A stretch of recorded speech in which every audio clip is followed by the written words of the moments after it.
This is just a sample of the audiobook.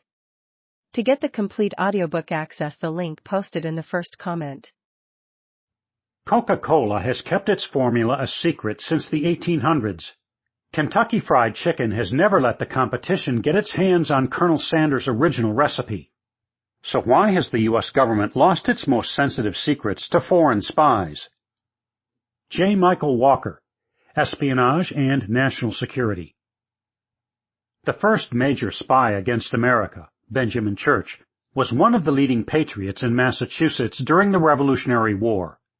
Church, a physician by profession, tended to wounded colonists at the Battle of Bunker Hill. George Washington later appointed him chief surgeon of the Army, and his compatriots elected him to the Massachusetts Continental Congress, where he was chosen to represent it in relations with the other colonies.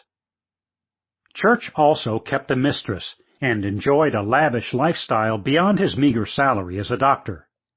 To maintain this standard of living, he was paid by the British to provide information from the inner councils of the revolutionaries.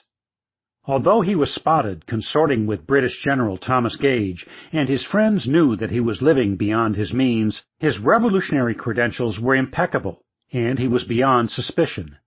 His spying was only discovered because he foolishly entrusted his mistress with a letter to his British spy masters. Instead of delivering the letter directly, the mistress left it with someone who passed it to the Continental Army. The woman was detained, questioned by Washington himself, and finally identified Church as the author of the damning letter.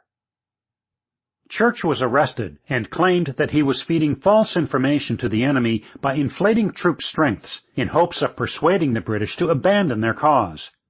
This feeble argument failed to convince Washington, who convened a council that found Church guilty. But because the colonies had enacted no law regarding espionage, Church could not be tried for the crime. To recommend an espionage law, the Continental Congress quickly appointed a committee that included two future U.S. presidents, John Adams and Thomas Jefferson.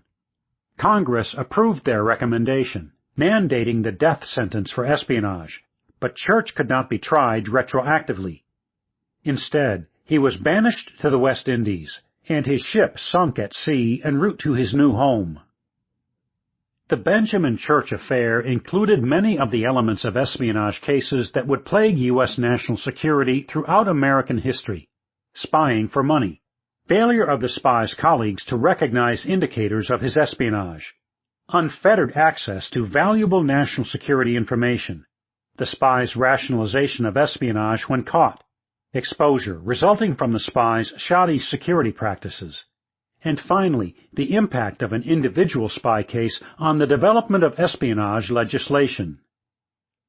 The companion volume of this book, Spying in America, traces the history of espionage against the United States from the Benjamin Church case until the onset of the Cold War. America remained particularly vulnerable to espionage in those 175 years because of a chronic disbelief that those like Benjamin Church who were entrusted with the nation's secrets would betray them. By the start of the Cold War, the United States had established institutions and capabilities to combat espionage. Yet this disbelief persisted.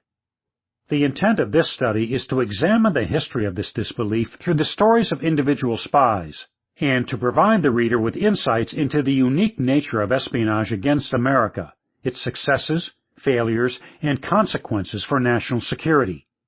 To counter espionage, as one intelligence historian put it, you must first understand it. To do this, you must be aware of its history.